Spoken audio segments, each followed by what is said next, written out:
नमस्कार, स्वागत है आपका संसद टीवी में। मैं हूं आपके साथ अमृता चौरसिया और आप देख रहे हैं सरोकार। आज बात उस चीज की जो दिखाई नहीं देती लेकिन हमारे दिल, दिमाग और बच्चों की सांसों तक पर कब्जा कर चुकी है। जी हां, जहरीली हवा। दिल्ली एनसीआर में पिछले कई दिन से औसत AQI 380 से 400 के बीच है। कई इलाकों में यह स्तर 400 के पार है, यानी कि सीवियर जोन दर्ज है। इसका सीधा मतलब है हम जो हवा ले रहे हैं वो हमारे फेफड़ों के लिए घातक कैटेगरी में है। ग्रैप की स्टेजेस कभी 3rd तो कभी 2, कभी 4 तक पर जाती है, कभी लगती है, कभी हटती है, पर हवा लगातार वेरी पुअर से सीवियर के बीच फंसी हुई है। ताजा स्टेट ऑफ ग्लोबल एयर और लैंसेट की रिपोर्ट ये बताती है कि भारत में हर साल करीब 1.5 से 2 मिलियन लोगों की मौत सिर्फ PM 2.5 जैसी बारीक पार्टिकल्स की वजह से समय से पहले हो जाती है। इसके साथ ही साथ PM 2.5 से जुड़ी समय पूर्व मौतों की जो आर्थिक कीमत है हमारी GDP की लगभग 9.5% आंकी गई है। यानी कि हवा सिर्फ शरीर नहीं, अर्थव्यवस्था भी उसे भी नुकसान पहुंचा रही है। और सबसे तकलीफदेह सच ये है कि ये जहर सिर्फ आज नहीं, आने वाली पीढ़ियों के हिस्से की सांसें भी कम कर रहा है। ग्लोबल डेटा ये दर्शाता है कि 5 साल से कम उम्र के बच्चों की 7 लाख से ज्यादा मौतें हवा की खराबी से जुड़ी हैं और इस बोझ में भारत का योगदान सबसे ज्यादा है। भारत के नए शोध ये बता रहे हैं कि गर्भ में पल रहे बच्चों पर भी इसका बुरा से बुरा प्रभाव पड़ता है। प्रेगनेंसी के दौरान PM 2.5 का ज्यादा एक्सपोजर लो बर्थ वेट और प्रीमेच्योर डिलीवरी के रिस्क को 40 से 70% तक बढ़ा देता है। यानी कि हवा गंदी है तो बच्चा पैदा होते ही कमजोर शुरुआत के साथ आता है। स्टेट ऑफ ग्लोबल एयर 2025 के ताज़ा आंकड़े बताते हैं कि भारत में हवा से जुड़ी मौतों की दर हाई इनकम देशों से लगभग 10 गुना ज्यादा है और इन मौतों में दिल की बीमारी, फेफड़ों की बीमारी, स्ट्रोक, डायबिटीज और डिमेंशिया जैसी नॉन कम्युनिकेबल डिजीज का हिस्सा बहुत बड़ा है। तो सवाल सिर्फ ये नहीं कि आज धुंध कितनी है, सवाल ये है कि हम अपने बच्चों के दिल, दिमाग और भविष्य पर कितना धुआं छोड़ रहे हैं। जिम्मेदारी किसकी है, किसकी गलती है, पराली की, ट्रैफिक की या कंस्ट्रक्शन की? इसलिए आज सरोकार में हमारा प्रश्न साफ है, साफ हवा क्या ये सिर्फ सरकार की जिम्मेदारी है या हम सबकी? आइए चर्चा की शुरुआत करते हैं और मेरे साथ एक खास पैनल इस समय मेरे साथ स्टूडियो में मौजूद है। आइए उनसे आपका परिचय करवा देती हूँ। स्टूडियो में हमारे साथ जुड़े हुए हैं डॉक्टर करण मदान। आप प्रोफेसर हैं, department of pulmonary medicine and sleep disorder, AIIMS. Sir, बहुत स्वागत है आपका संसद टीवी में। ऑनलाइन 2 खास मेहमान मेरे साथ जुड़े हैं, इनसे आपका परिचय करवा दूं।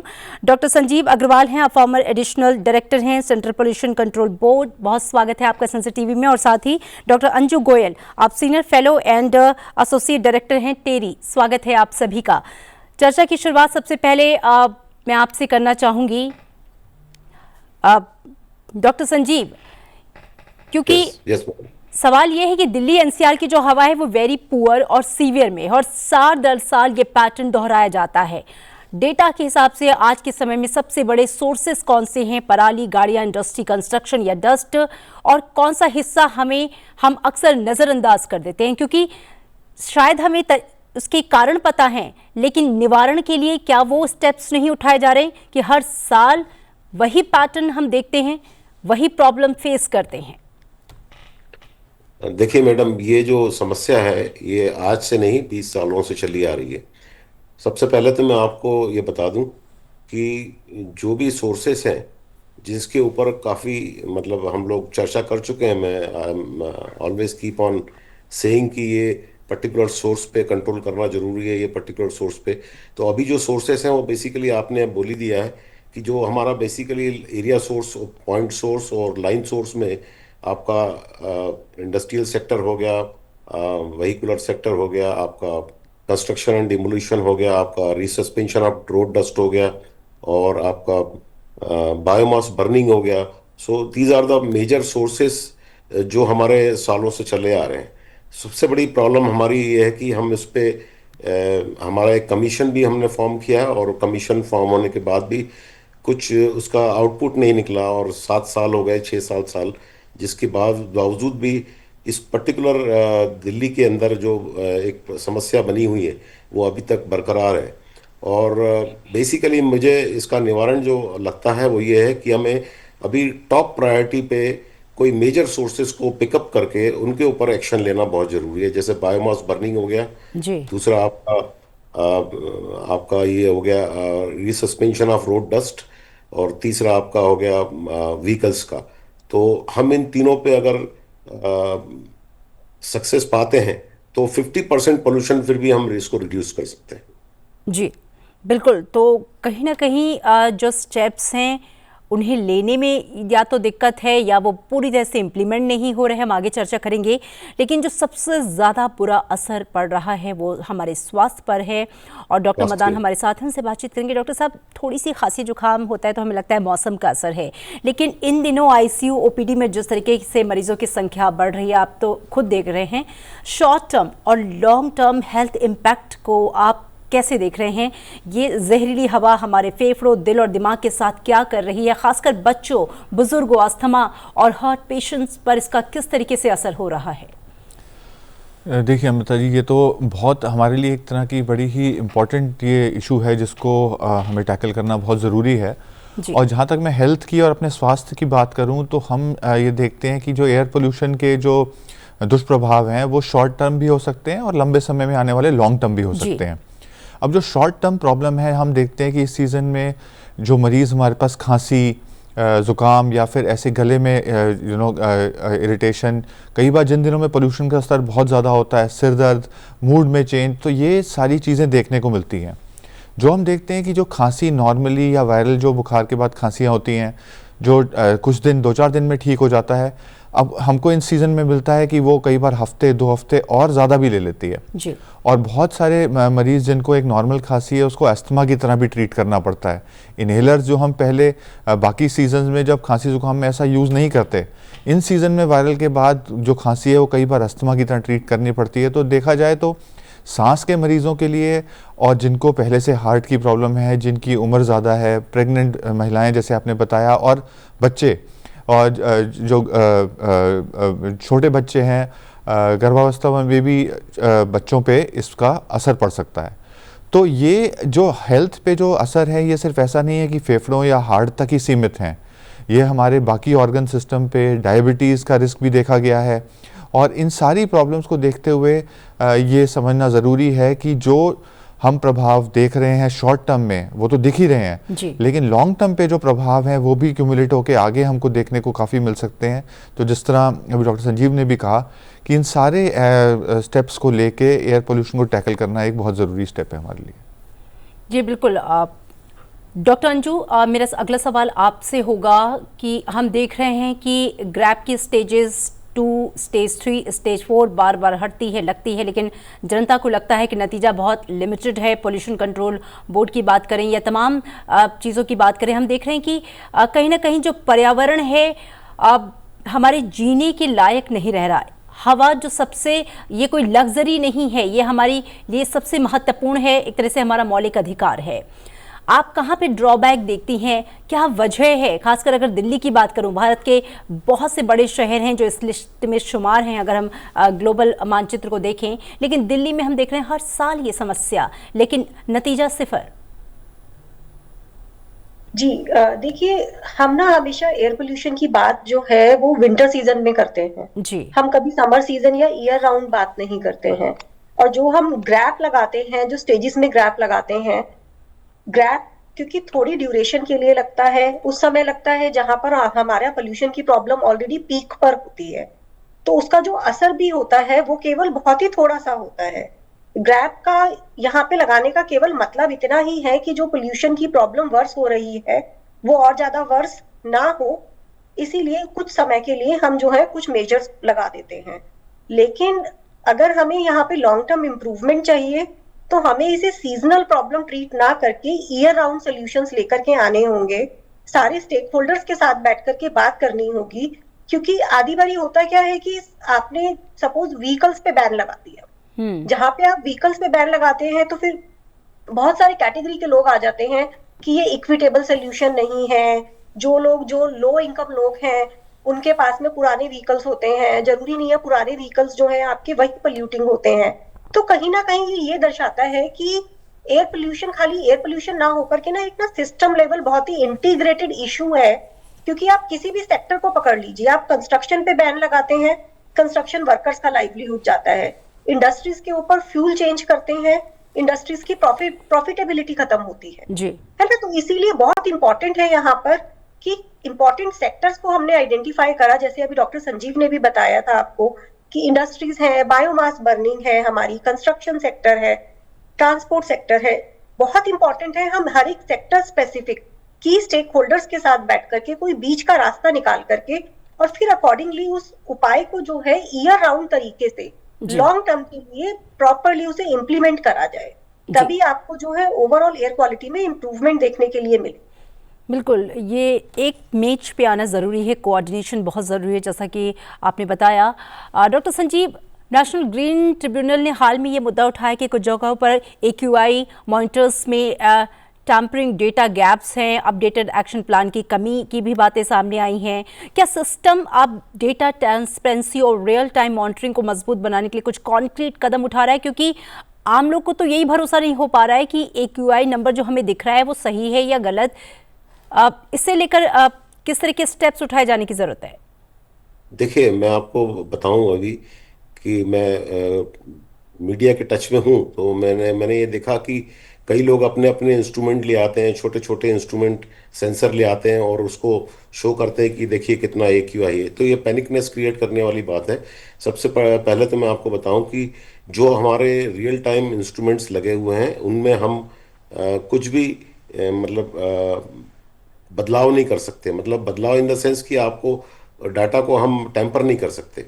ओके। और वो ऑनलाइन जो दिखा रहा है वो दिखा रहा है, उसमें अगर आपने टेम्पर किया तो वो खराब हो जाएगा, पहली बात। दूसरी बात ये कि हमें जो भी डाटा हम जनरेट कर रहे हैं वो पब्लिक के लिए कर रहे हैं। बेसिकली अभी now days what I can see कि पोल्यूशन क्राइसिस को इन्होंने पॉलिटिकल क्राइसिस बना दिया है, और ये वैसे होना नहीं चाहिए, क्योंकि इतना पैनिकनेस क्रिएट करने की ज़रूरत नहीं है।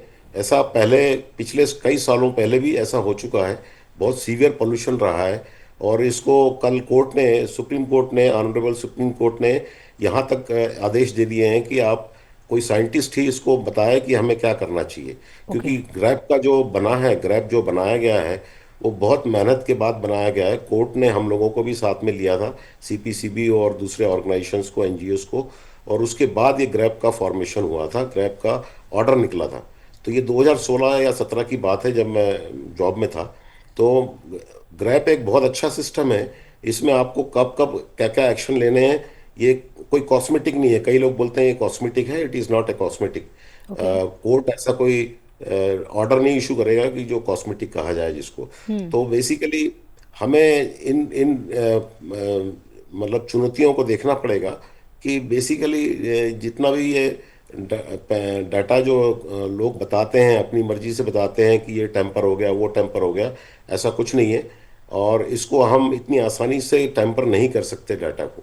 तो जो ऑनलाइन आ रहा है वो आ रहा है, अदरवाइज तो मशीन खराब जाती है। ठीक है, ठीक है। डॉक्टर मदन, कुछ नई रिपोर्ट्स ये भी कर रही हैं कि जो पोल्यूशन है वो सिर्फ लंग्स नहीं, ब्रेन हेल्थ और मेंटल हेल्थ पर भी असर डाल रहा है। एंजाइटी, लो कंसंट्रेशन, बच्चों की पढ़ाई में दिक्कत, एडल्ट्स में प्रोडक्टिविटी में गिरावट।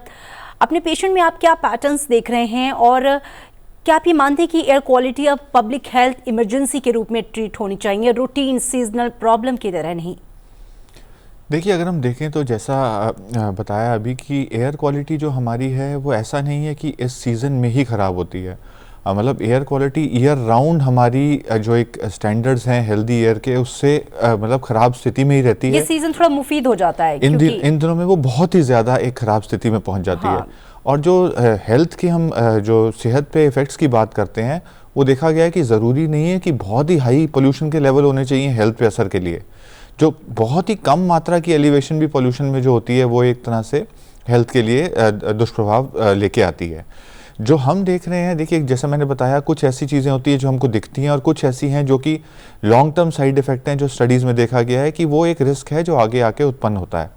तो जैसे मैंने बताया कि सांस के मरीज़ जिनको पहले से सांस की तकलीफ़ है, जैसे COPD, अस्थमा के मरीज़, उनमें सांस की तकलीफ बढ़ने का रिस्क बढ़ जाता है, उनकी इन्हेलर लेने की ज़रूरत, कई बार अस्पताल में जाके नेबुलाइजेशन लेना, भर्ती भी होना पड़ता है। तो ये एक तरह से उन मरीज़ों के लिए काफ़ी प्रॉब्लम की चीज़ है। जो छोटे बच्चे हैं उनमें बार बार रेस्पिरेटरी इन्फेक्शन जो हम कहते हैं, सांस की इन्फेक्शन होना, सांस फूलना, और जैसे आपने कहा कि इसका प्रभाव सिर्फ हमारे फेफड़े और हार्ट तक सीमित ना होके, क्योंकि ये जो सूक्ष्म कण होते हैं ये हमारे ब्लड सर्कुलेशन में प्रवेश करके किसी भी ऑर्गन सिस्टम को अफेक्ट कर सकते हैं। डायबिटीज़, ब्रेन हेल्थ, और जैसे आपने कहा कि ब्रेन फॉग या मूड ठीक ना होना, तो ये सारी चीज़ें हैं। तो देखा जाए तो ये एक तरह से इशू है जो इन सीज़न में बहुत ज़्यादा हो जाता है, पर हमको एक इस तरह से स्टेप्स की जो ज़रूरत है कि ये पूरे साल एक हम हेल्दी लेवल में रहें, बहुत ज़रूरी है। जी बिल्कुल, आगे आपसे समझेंगे कि पूरे साल हम किस तरीके से काम कर सकते हैं। डॉक्टर अंजलि, जब हम सोल्यूशन की बात करते हैं, क्योंकि पूरे दुनिया में हमारे पास ऐसे उदाहरण हैं, बीजिंग का इमिशन कंट्रोल हो, लंदन का कंजेशन चार्ज, कई यूरोपीय शहरों में लो इमिशन जोन्स, हमने देखा कि कैसे सिंगापुर और चाइना में कई शहरों ने किस तरीके से उस पोल्यूशन को कंट्रोल किया। भारतीय शहरों के लिए प्रैक्टिकली क्या क्या step by step best practices अपनाई जा सकती हैं? क्या हम उनसे कुछ लर्न कर सकते हैं या खुद भी कुछ ऐसा इजाद कर सकते हैं? बिल्कुल, हम इजाद भी कर सकते हैं और हम लर्न भी कर सकते हैं, हम दोनों ही काम कर सकते हैं। स्पेसिफिकली अगर आप सॉल्यूशंस की बात करते हैं तो देखिए, दिल्ली एनसीआर में अगर आप सोर्सेज का कंट्रीब्यूशन देखेंगे, दिल्ली में जो है बायोमास बर्निंग बहुत ही कम होती है, लेकिन एनसीआर में होती है। तो सबसे पहली बात तो अगर हम ये रेजिडेंशियल बायोमास बर्निंग जो है इन लोगों को एलपीजी पे शिफ्ट करा पाए, ठीक है, तो उससे अप्रोक्सीमेटली हमारी 15 से 16% जो है ओवरऑल दिल्ली और एनसीआर दोनों की एयर क्वालिटी में इंप्रूवमेंट आएगा। दूसरा बड़ा सोर्स जो आता है वो आता है आपका ट्रांसपोर्टेशन। अब ट्रांसपोर्ट में ऑलरेडी 2020 में BS6 नॉर्म्स आए हैं, तो उसका असर धीरे धीरे हमें देखने के लिए मिलेगा जैसे जैसे हमारी गाड़ियां जो हैं ऑन द रोड परिवर्तित हो जाती हैं सारी BS6 नॉर्म्स वाली। लेकिन साथ साथ गवर्नमेंट को क्या करने की जरूरत है, इन यूज व्हीकल मेंटेनेंस, मतलब जो गाड़ियां चल रही हैं उनकी मेंटेनेंस कैसी होती है, जो हम पोल्यूशन अंडर कंट्रोल सर्टिफिकेशन देते हैं वो हमारा पुरानी गाड़ियों के ऊपर बेस्ड है। तो हमें एक नई एडवांस टेस्टिंग लाने की जरूरत है टू मेक श्योर कि जो गाड़ियां ऑन रोड चल रही हैं वो रोड वर्दीनेस है उनकी चलने की, और वो पोल्यूशन उतना एमिट नहीं कर रही हैं ट्रांसपोर्टेशन से पोल्यूशन लिमिट करने के लिए। तीसरा बड़ा सोर्स जो आपका आता है PM 2.5 की हम यहाँ पर बात कर रहे हैं, तो तीसरा बड़ा सोर्स आता है आपका इंडस्ट्रीज। इंडस्ट्रीज में आप कहीं ना कहीं ये देखिए, अभी भी नो डाउट दिल्ली एनसीआर में गवर्नमेंट ने पेटकोक बैन किया था 2016-17 में, उसके बाद ब्रिक किल को भी मूव करवाया था इन्होंने जिगजैग टेक्नोलॉजी पर। उसके अलावा भी दिल्ली और एनसीआर में बहुत सारी medium and small scale industries हैं जो कि एक मतलब बायोमास, कोल, इन सब चीजों पे चलती हैं। तो हमें कोई ना कोई ट्रांजिशन प्लान देखना पड़ेगा उन इंडस्ट्रीज के लिए कि इन इंडस्ट्रीज को हम क्लीनर फ्यूल पे शिफ्ट करवा पाए। जी, जैसे ही हम इन इंडस्ट्रीज को क्लीनर फ्यूल पे शिफ्ट करवाते हैं, आपकी फिर 15 से 16% की जो है इंप्रूवमेंट वहां पर भी आपको एयर क्वालिटी में मिलेगी। तो ये छोटे छोटे मेजर्स ले सकते हैं हम। उसके अलावा आप देखिए, जो कंस्ट्रक्शन साइट्स होती हैं, कंस्ट्रक्शन साइट्स को कंप्लीटली बैन करने की जरूरत नहीं है। इट इज वेरी इंपॉर्टेंट कि जो हमारी कंस्ट्रक्शन गाइडलाइंस हैं हम उन्हें अच्छे से फॉलो करें। जी, ऐसे ही आप देखेंगे जगह जगह रोड कंस्ट्रक्शन होती है, लेकिन कितनी बार आपने देखा है कि पेडिस्ट्रियन पाथवेज तरीके से नहीं बने हैं, ड्रेनेज सिस्टम प्रॉपर नहीं बना है। तो हमें क्या करना है, जब हम कोई काम कर रहे हैं, क्या हम उसके अंदर एक और एनवायरमेंटल इंडिकेटर डाल सकते हैं? एयर क्वालिटी इंडिकेटर हम अपने काम की परफॉर्मेंस में लेकर के आ सकते हैं गवर्नमेंट लेवल पे। जब हम वो एयर क्वालिटी इंडिकेटर को भी एक परफॉर्मेंस इंडिकेटर बना देंगे सारे कामों का, तो कहीं ना कहीं जो काम हम इंफ्रास्ट्रक्चर डेवलपमेंट कर रहे हैं वो अपने आप ही क्या हो जाएगा, आपका air quality pro infrastructure development हो जाएगा। हमारा एम है कि उस टाइम पर हमारे जो एयर एमिशंस हैं, जितनी हम एयर क्वालिटी की स्थिति खराब कर रहे हैं वो कम से कम खराब करें, और उसके बेसिस पे आपकी कंस्ट्रक्शन को, आपके इंफ्रास्ट्रक्चर डेवलपमेंट को जो है रेट करा जाएगा, कॉन्ट्रैक्टिंग आपको उस हिसाब से करी जाएगी। बिल्कुल। तो हम एक छोटे छोटे फंडामेंटल चेंजेस लेकर के आ सकते हैं। अंजलि, ये छोटे छोटे स्टेप्स जो हैं वो मेगा चेंज ला सकते हैं। डॉक्टर संजीव, पब्लिक ट्रांसपोर्ट और लास्ट माइल कनेक्टिविटी की बात करें, कंस्ट्रक्शन साइट पर डस्ट कंट्रोल, वेस्ट बर्निंग रोकने के लिए लोकल इन्फोर्समेंट, ये तमाम चीज़ें और ख़ासकर हम लोगों की यानी कि जो जनता है उसकी जिम्मेदारी कि कार पूलिंग हो, किस तरीके से जो आप अपने लेवल पर पोल्यूशन को बढ़ा रहे हैं उसमें भी आप अपनी जिम्मेदारी समझें कि हमें उसमें अपनी भी जिम्मेदारी समझते हुए इसे कम करना है। आपका इस पे टेक क्या है? देखिए बेटा, इस पे मैं आपको एक बात बताना चाहता हूँ कि ये सब चीज़ें हम कर चुके हैं और काफ़ी सालों से करते आ रहे हैं, बट इस पे हम कोई सक्सेस नहीं पा रहे हैं। तो वजह क्या सबसे है सर? इम्पोर्टेंट मैं आपको सबसे इम्पोर्टेंट मैं आपको बताऊं कि जो बेसिकली हमें एक पैरा ट्रांजिट के ऊपर सोचना चाहिए। दिल्ली में देखिए कंजेशन वाली एक मतलब एनजीटी का एक केस था जो मैंने लाजपत नगर में देखा था।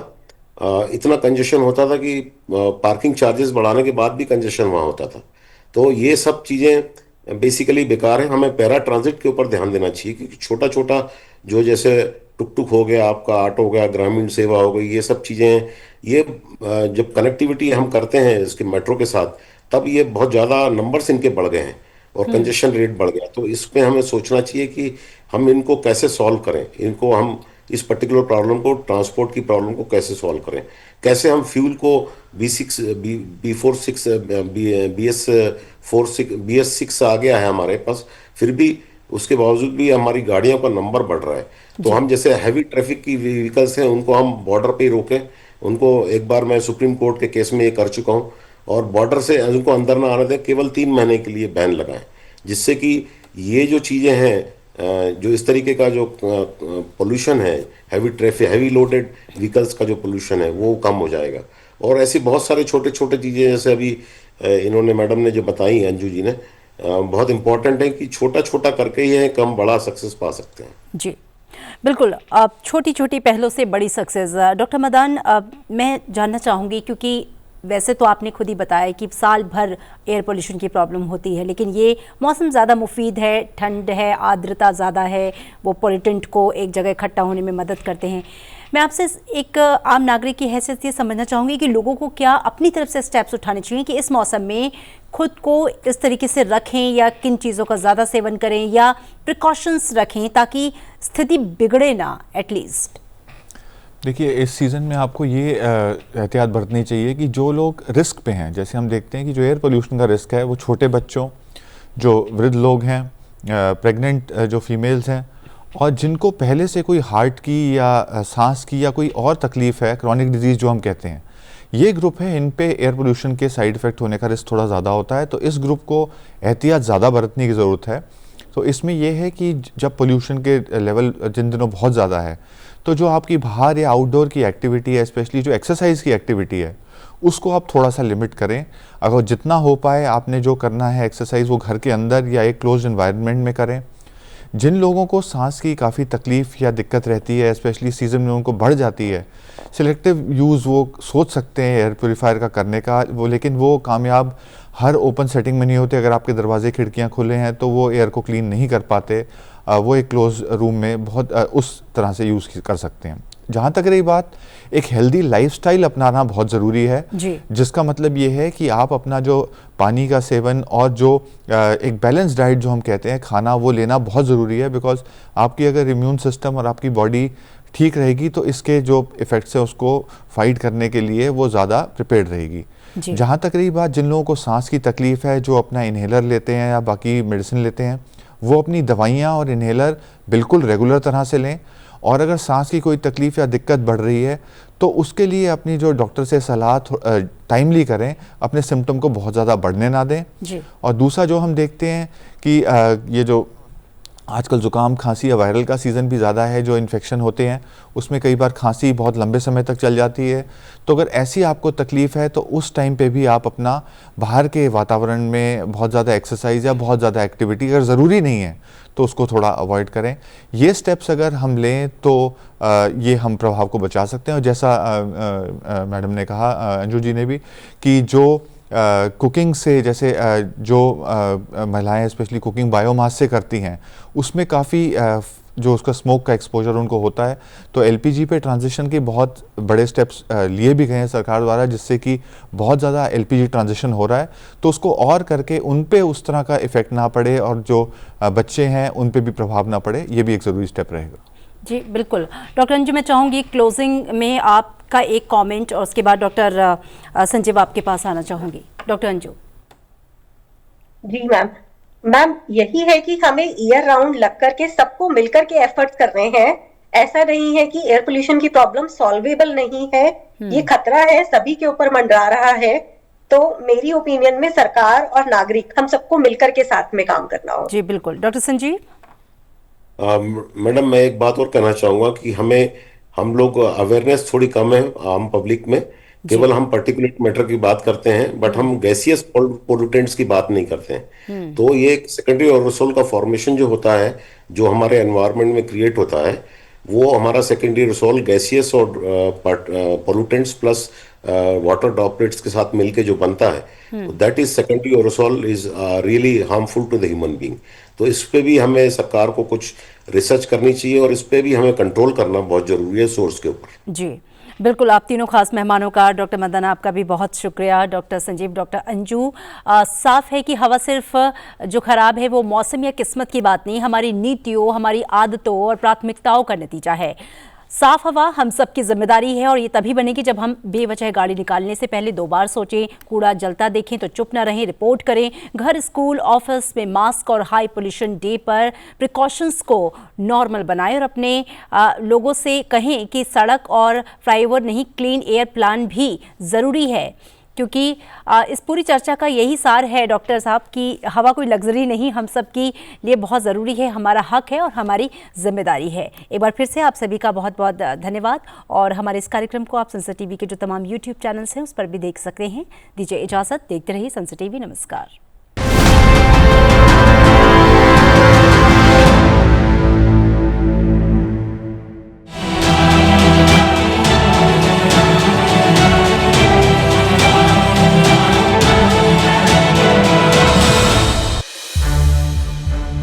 संसद टीवी के और भी प्रोग्राम्स देखने के लिए सब्सक्राइब करें हमारा YouTube चैनल और हाँ, इन्हें लाइक और शेयर करना ना भूलें।